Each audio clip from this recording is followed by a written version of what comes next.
evening and welcome to Tucker Carlson. When we say good evening, we mean it.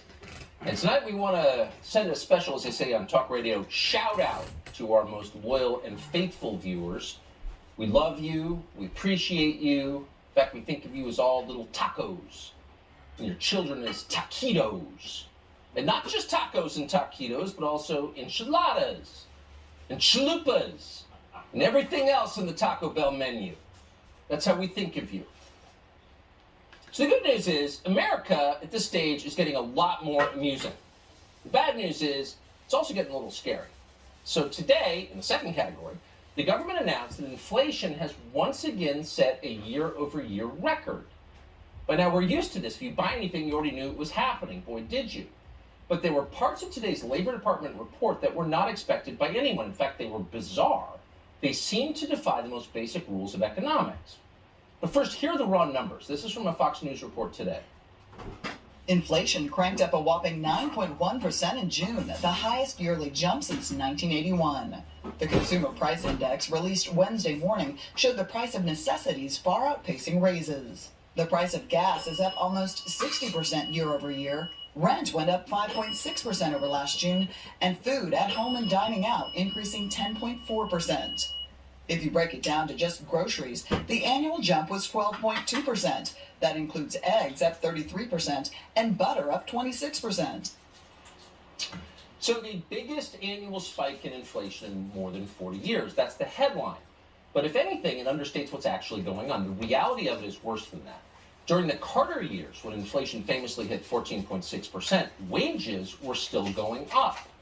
As Pew put it in a recent analysis, quote, during the high inflation years of the 1970s and early 1980s, average wages commonly jumped 7, 8, even 9% year over year. And that makes sense.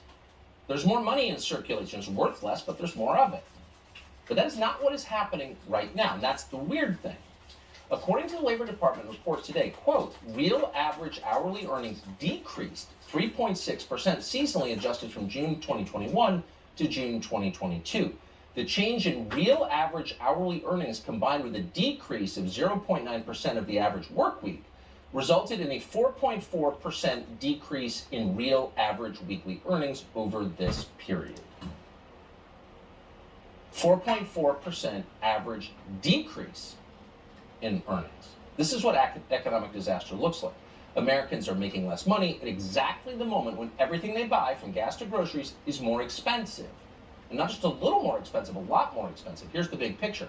The average American household income this year is about $87,000. Today's inflation numbers means the average household is losing nearly $8,000 a year just from inflation. And by the way, that's using the government's cooked numbers, the 9.1% inflation number, which is derived from the intentionally deceptive Consumer Price Index, CPI. So the real number is actually higher than that. Rising inflation with falling wages. This is very bad. And as we said, it's also very weird. How weird? Well, here's one measure of the strangeness. The price of gas is now much cheaper in Mexico than it is in the United States. And that's why so many Californians are now driving across the border to fill their cars. Now, why is this happening? That does not make sense. Oil prices set in the international market. But apart from a few outlier websites like Zero Hedge, which not coincidentally the left is always trying to shut down and censor, no one seems to be asking that question. We do know that gas prices in Mexico are so cheap that the Mexican government is encouraging more Americans to cross the border to refuel their cars. Right now, said the president of Mexico this week, a gallon of regular cost $4.78 average on your side of the border, while in Mexico it costs $3.12. So you have to ask yourself, if we're paying more for gas because of Putin's price hike, why isn't Mexico paying more for gas because of Putin too? Why is inflation up when wages are down? This doesn't make any sense. So if you want to answer those questions, you really have to look at government spending. Last month, Mexico's government did not follow the Biden administration's lead and send its strategic petroleum reserve to China. They did not do that. Instead, here's what Mexico did. They spent $2 billion in subsidies to keep gas prices lower for consumers. In other words, the government of Mexico, in the middle of a drug war, is taking better care of its citizens than Joe Biden is taking care of his citizens. And that is shameful. But it doesn't mean Joe Biden is ignoring the needy. In the very same month that gas prices shot beyond the reach of people, people aren't taking trips because of gas prices. Joe Biden, in the name of democracy, signed a $40 billion aid package, not for you or any other American, but for Ukraine. And that money, Joe Biden says, is just the beginning. It's part of our unlimited commitment to funding Ukraine's corrupt and authoritarian government. Here's Biden. For as long as it takes. Does it mean indefinite support from the United States for Ukraine? Or will there come a time when you have to say to President Zelensky that the United States cannot support his country any longer? Thank you. We're going to support Ukraine as long as it takes. We are going to stick with Ukraine, and all of the alliance are going to stick with Ukraine as long as it takes. The war has pushed prices up. They could go as high as $200 a barrel, some analysts think. How long is it fair to expect American drivers and drivers around the world to pay that premium for this war? As long as it takes. Russia cannot, in fact, defeat Ukraine and move beyond Ukraine. Future generations will look at that tape and many tapes like it with their jaws open. As long as it takes, whatever the cost for Ukraine. As the American economy heads toward total destruction, Ukrainians are dying in large numbers. Who's winning? Well, Ukrainian oligarchs. They're getting richer, much richer. Since January of this year, the Biden administration has sent about $8 billion just in so-called security assistance alone to Ukraine. That would include missile systems, howitzers, ammunition, radar systems, et cetera, et cetera. Now, defense contractors are making a ton from this, and that's why they have lobbied for it so hard. But you have to ask, once we send these weapons to Ukraine, where do they go then? What happens to them? These are sophisticated and deadly weapon systems. Well, no one knows where they go. No one's keeping track. U.S. officials, Biden administration officials, have admitted that to the Wall Street Journal, and we're quoting. Once U.S. equipment, materiel, is handed to the Ukrainian government, U.S. officials said they have little direct knowledge of where that materiel goes. They rely instead on the Ukrainian government for such information. The administration has not agreed to allow American military troops to conduct some oversight into that country, end quote. So you send billions to Ukraine in the middle of a war, and then you don't bother to find out what happens to it? What will happen to these weapons? Well, the Czech defense minister knows. He has said these weapons, some of them, will be smuggled out of Ukraine. Quote, "It's hard to avoid trafficking or smuggling. We didn't achieve it in the former Yugoslavia, and we probably won't avoid it in Ukraine." This is lunacy. If you wanted to make Eastern Europe dangerous and unstable for generations, ensure that war continues and many more die, this is exactly what you would do. You would treat Ukraine like we treated Afghanistan. But that's just the beginning of the money we're sending. On top of all of this security assistance, now the head of USAID, that would be Samantha Power. She's never left. She's still here, amazingly, after wrecking the world. She's announced we're sending $4 billion more to Ukraine to pay off that country's budget deficit. Wouldn't that be nice? If Samantha Power decided to pay off our budget deficit, if anyone decided to help us, but no one would ever do that. So your tax dollars are now paying the salaries of Ukrainian government bureaucrats. In all, your Congress has approved more than $50 billion for Ukraine. That includes $7 billion in food assistance and health care, along with $9 billion for economic support, whatever that means. There's also $2 billion for refugee assistance.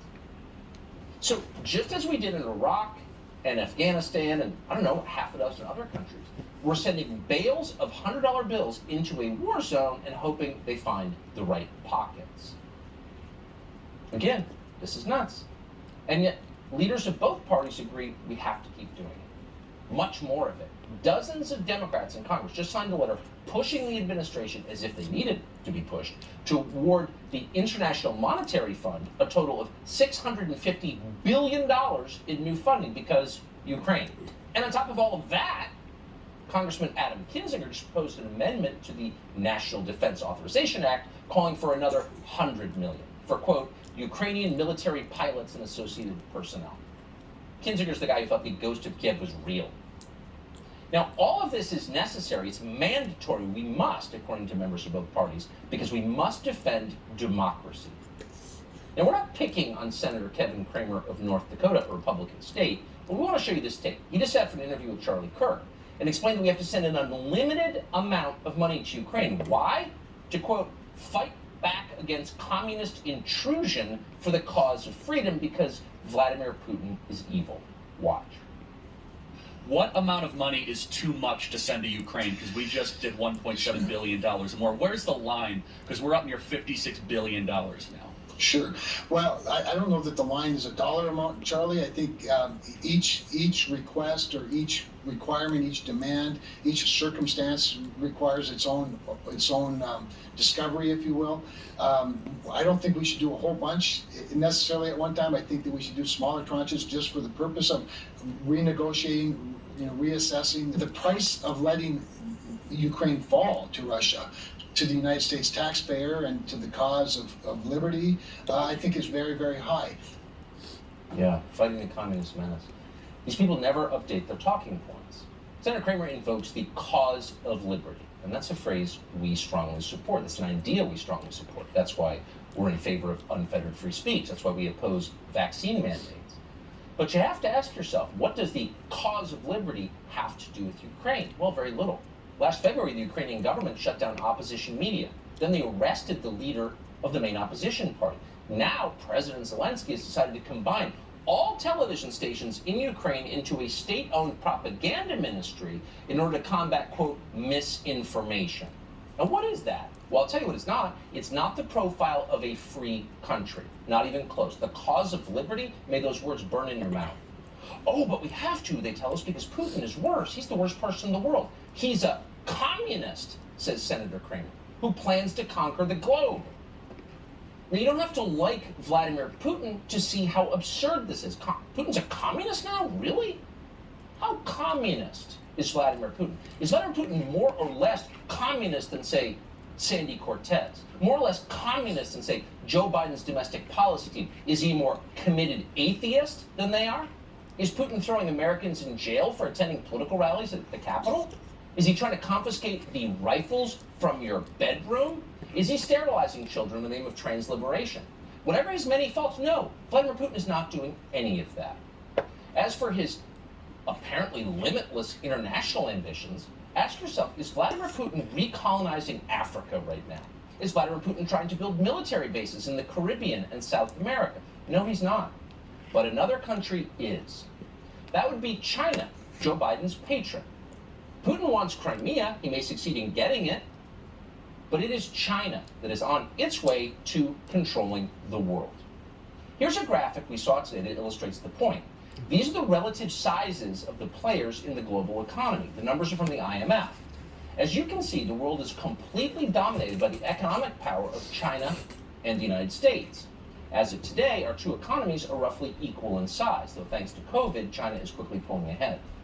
That is a problem. In fact, that is the biggest problem in the world by far. Nothing comes close, because the Chinese empire will not be like our empire at all. So where's Russia in this? How does it fit in? Well, get your reading glasses, because Russia is a footnote. It's not irrelevant, but it's close to irrelevant. Russia's economy is smaller than Italy's. The Italians, in other words, are in a better position to take over the world than Vladimir Putin is. This entire conversation is insane. Anyone who takes it seriously is a fool. And anyone who doesn't see the red flags is probably dishonest. The most dishonest, the most power-hungry people in the United States are the very ones yelling the loudest for a war with Russia. That would be Joe Biden. That would be Nancy Pelosi. That would be Chuck Schumer. That would be Adam Schiff. These are the people telling you that Vladimir Putin is a war criminal bent on world domination. Why are they saying that?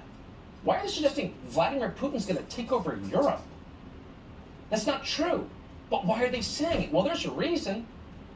A reason that has precisely nothing to do with saving lives or making Ukraine a better country. Again, red flag, anyone? And yet somehow Republicans don't see it. They don't seem curious about why the worst people in America are for an endless war with Russia. In fact, apart from Marjorie Taylor Greene and a few other Republicans in Congress, they are all in. Whatever Joe Biden wants in Ukraine, they support. Here, for example, is Lindsey Graham with his little friend Richard Blumenthal. That would be Connecticut's most famous Vietnam War hero. Here they are together. This picture ought to tell you something about America right now. There's bipartisan support to defeat Putin, to call him out as a pariah and a war criminal. When we get back, we're going to try to get the Senate as a whole to pass the resolution, hopefully leading the way for the administration to label Russia as a state sponsor of terrorism in the category of Iran, Syria, and North Korea. Defeat Putin. Will that improve your life? Is it improving the lives of the Ukrainians right now? No, it's not. And yet, every person who has been on the wrong side of every foreign policy decision going back 40 years is on the same page. And that, of course, would include John Bolton, the former national security advisor, who, by the way, just admitted on national television that he has personally engineered coups in foreign countries. Wait, we're not for democracy? Apparently not. John Bolton isn't, but wasn't democracy the whole point?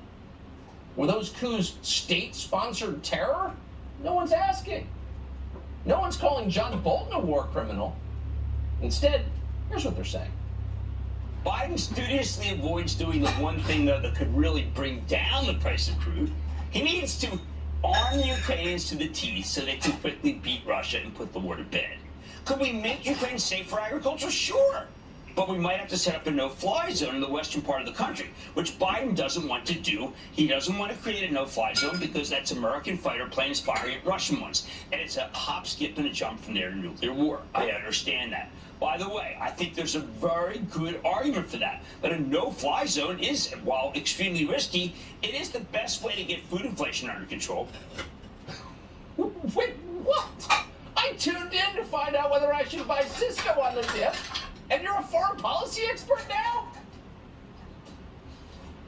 The American economy is in serious trouble. It's heading south faster than anyone anticipated. But instead, you flip on CNBC, and the geniuses are talking about World War III, and they're not the only ones. So if you want to know how big this has become, how ominous this is, in the absence of attention from the rest of us, we've kind of sleptwalked up to this point, you should see this. This is from the city of New York, our largest city. This is a public service announcement reminding the 8 million residents of New York they could soon be nuked. So there's been a nuclear attack. Don't ask me how or why, just know that the big one has hit, okay? So what do? Step 1, get inside fast. You, your friends, your family, get inside. Stay inside. Shut all doors and windows. Have a basement? Head there. If you were outside after the blast, get clean immediately. Remove and bag all outer clothing to keep radioactive dust or ash away from your body. What? Now, if you were drinking beer and that came on TV, you'd think maybe she was giving you advice on what to do if your basement floods or if there's a heat wave. Then you get to the part where she says radioactive dust and you snap to it to radioactive dust. You're suggesting that someone might lob a nuclear weapon into our largest city? What? Why the chirpy tone? What the hell are you talking about? How do we get so close to nuclear war that the city of New York is telling me to wash the radioactive dust off my pants? This is total lunacy. This is crazy. Why are we doing this? Because Putin's bad and he's going to take over Belgium? Because nobody has said anything. And because the Republican Party has collaborated with the nutcases in the Biden administration, we have reached the point where some chirpy lady on TV is telling you to prepare for the deaths of tens of millions of Americans. Wake up.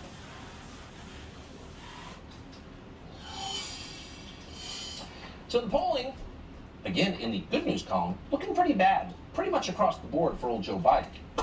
But Biden has a response for the haters. Fox's Trace Gallagher has that story for us tonight. Hey, Trace. Hey, Tucker, whether it's accusing border agents of whipping Haitian migrants or calling White House correspondents stupid SOBs, President Biden has a history of getting angry, agitated, and hopping over the facts to get to the politics. This was at the White House congressional picnic when the president was asked about a majority of Democrats opposed to him running again. The soundbite is 22 seconds, but well worth the watch. Mr. President, what's your message to Democrats who don't want you to run again? They want me to run. 2/3 say they Read don't. the poll. Read the poll, Jack. You guys are all the same. That poll showed that 92% of Democrats, if I ran, would vote for me. A majority of Democrats say they don't want you to run again in 2024. 92% said if I did, they'd vote for me. Well, they are both talking about the New York Times Siena College poll, but the 92% number that the president cherry-picked is only referring to Democratic support in a hypothetical rematch with Donald Trump. The reporter there was correct that overall 64% of Democrats think somebody else should run in 2024. And it gets worse. 94% of Democrats under the age of 30 want a different nominee altogether. And only 13% of Americans believe the country is on the right track. Jack. Tucker. Trace Gallagher for us. If someone was going to shoot your dog if you didn't, would you vote for Joe Biden? 92% say yes. So good. Thank you for that.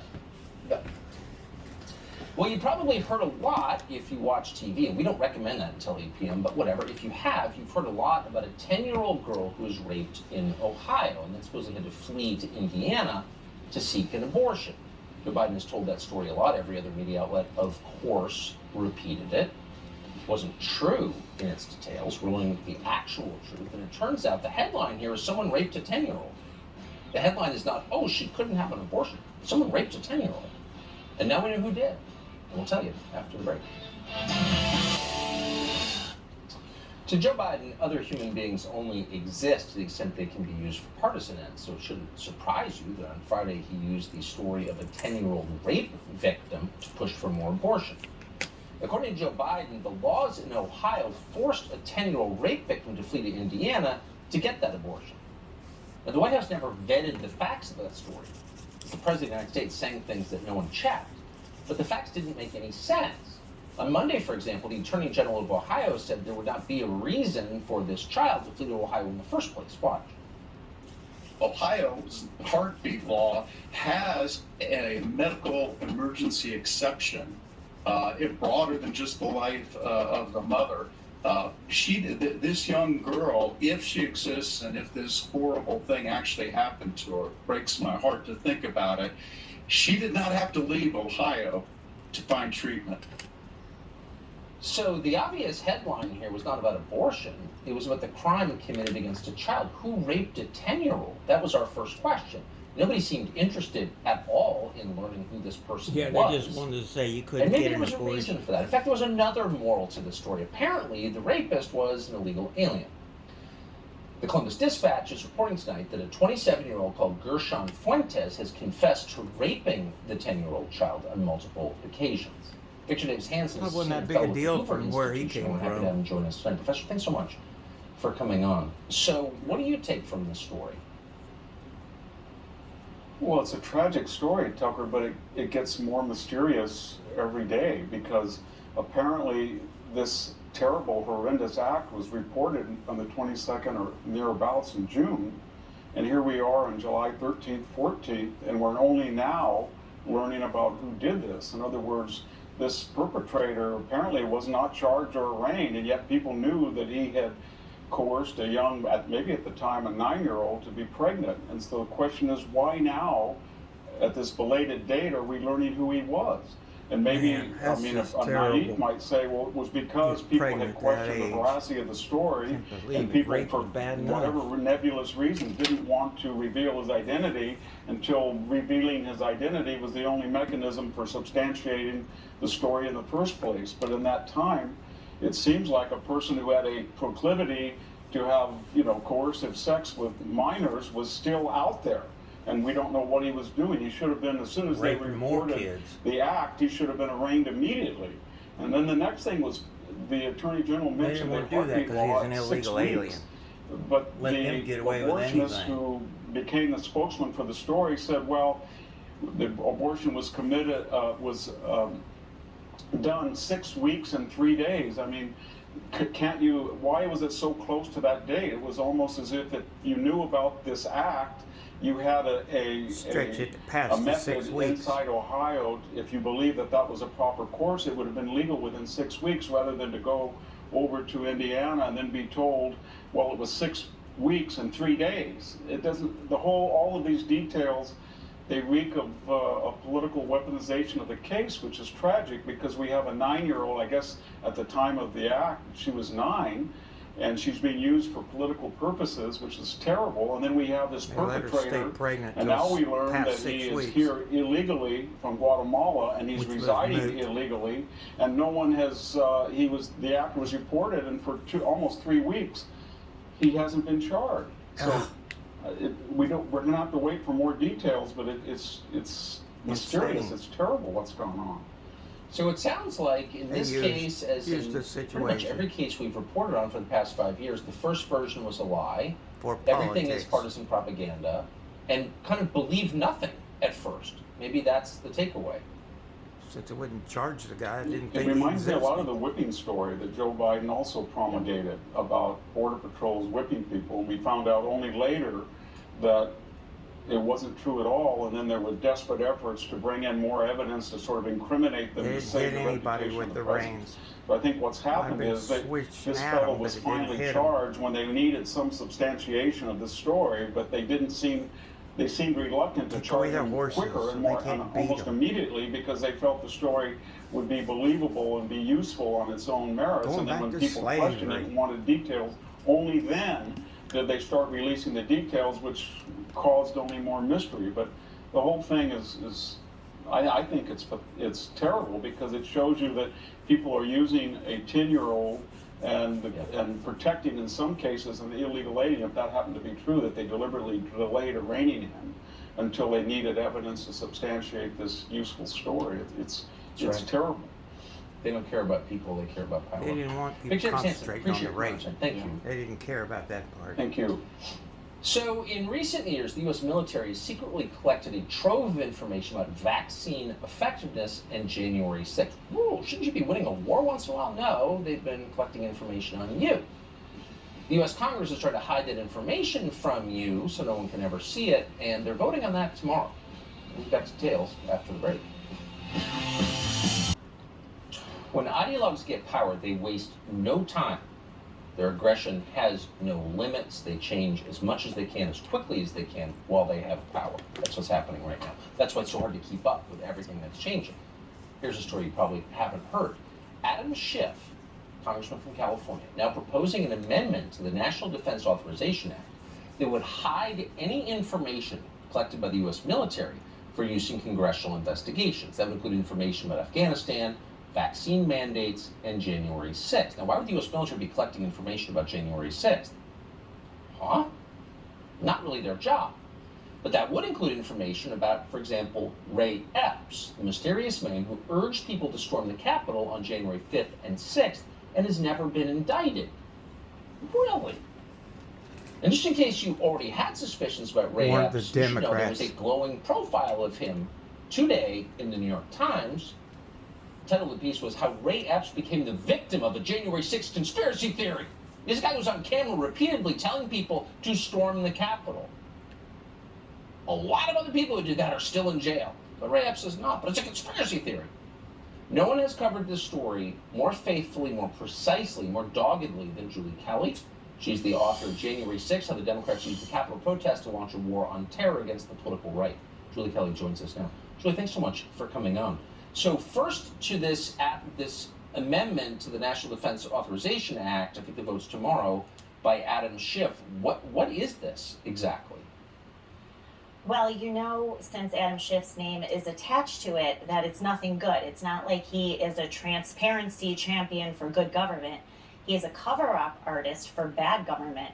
So to your point, what this means is that he is trying to stick this into this massive bill that will enable the Department of Defense under Joe Biden to conceal information collected related to really anything that the Defense Department has been involved in, especially related to domestic law enforcement, which we know is already unlawful.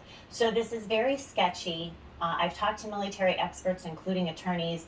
They're not sure what this means. Whistleblowers couldn't even But we turn know, them in. since, as I said, with Adam Schiff's name attached to it, it can be up to no good except to act in service to cover up things that the American public deserve to know.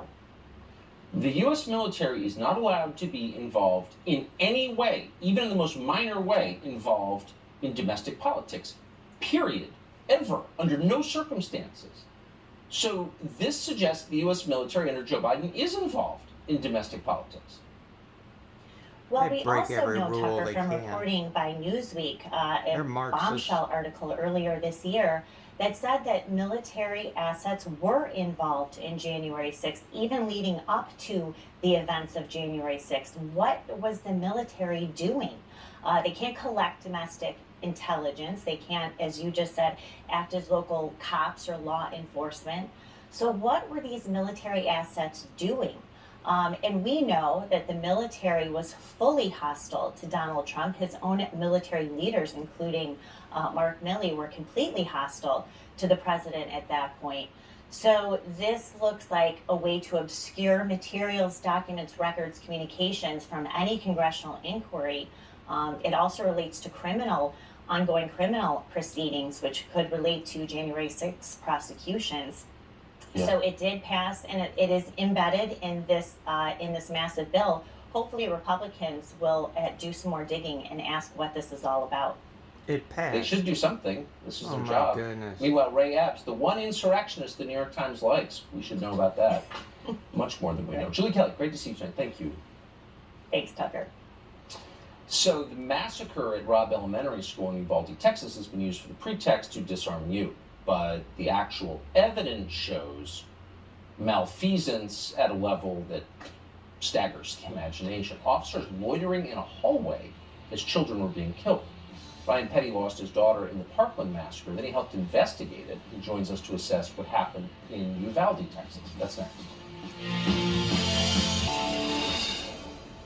All the bad things going on, the drug epidemic may be among the worst, if not the worst. More than 100,000 Americans died of drug ODs last year. Drugs came from China, mostly moved up with the help of the cartels through Mexico, through our open border. Fentanyl was the single biggest cause of death. Now, in a lot of cases, particularly with young people, these weren't really ODs, they were poisoning. People who ordered pills online, they were in fact fentanyl and killed them. They weren't drug addicts, they just made a mistake. We wanted to talk to someone who'd seen this happen. Everyone knows someone. It happened to Ed Turnan's son, Charlie. One of the saddest conversations, but most important conversations we've ever had. We sat down with him for an episode of Tucker Carlson Today, and we asked him what happened to your son and why. Here's part of it.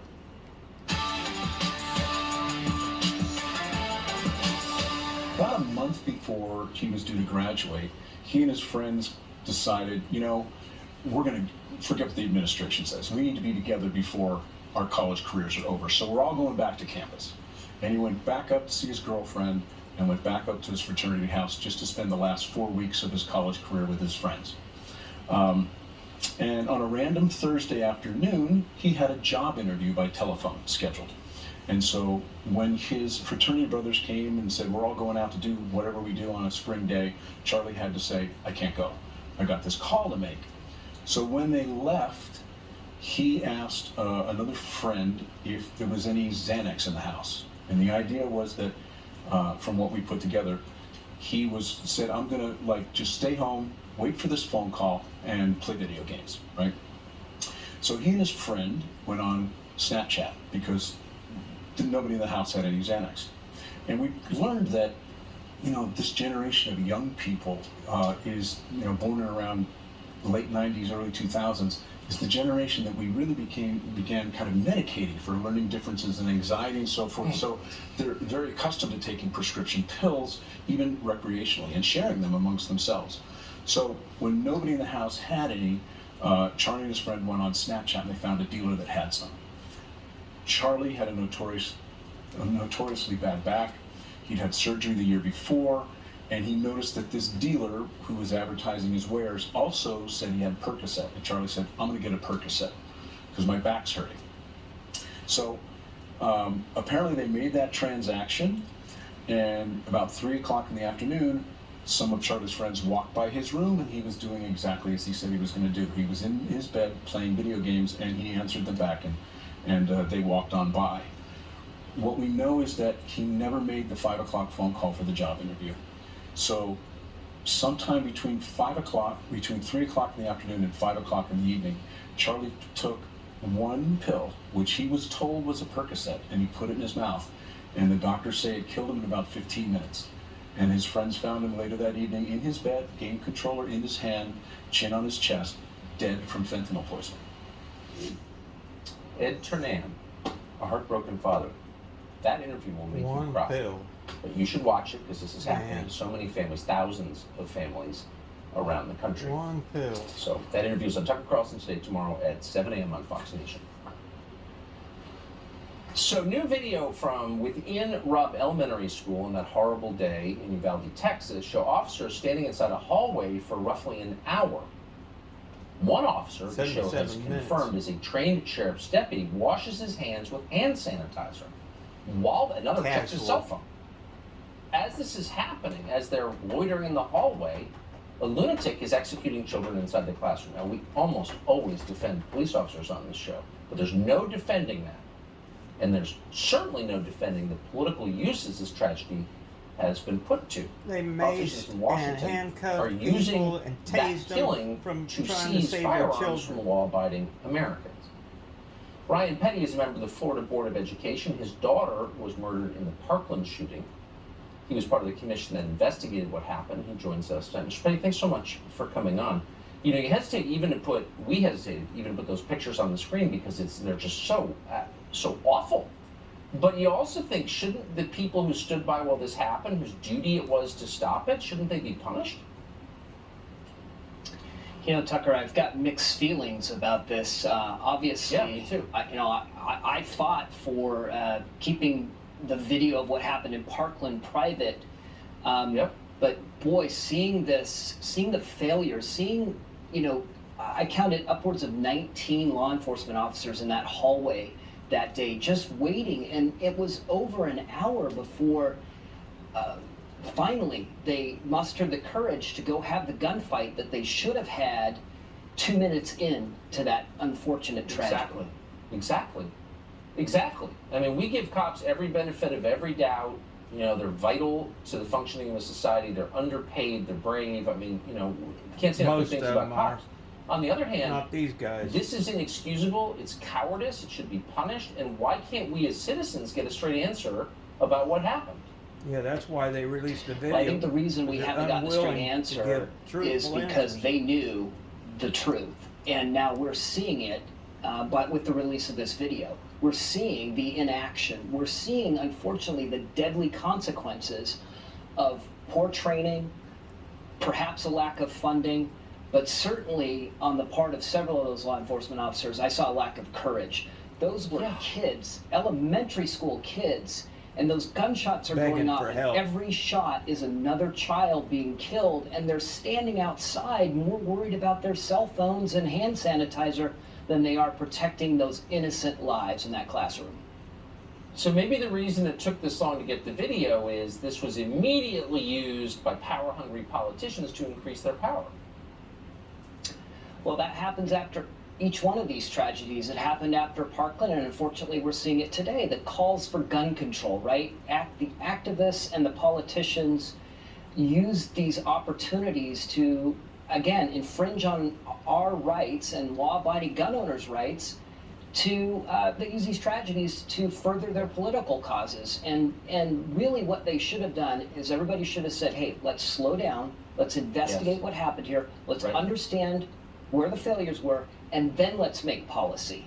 Exactly. That's not a partisan point you just made, it's a common sense point, and I'm glad that you made it. Ryan Petty, thank you very much. Thank you, Tucker. Yeah, they could have still So you made some of the think things they after did. the rest of us learned that Joe Biden had showered with his own daughter, in her words, screwing her up for life, that he would stop sniffing people's hair. But he hasn't. And we can prove it because we've got new video. We feel duty-bound to show it to you after the break, so stay tuned. Knew there'd be one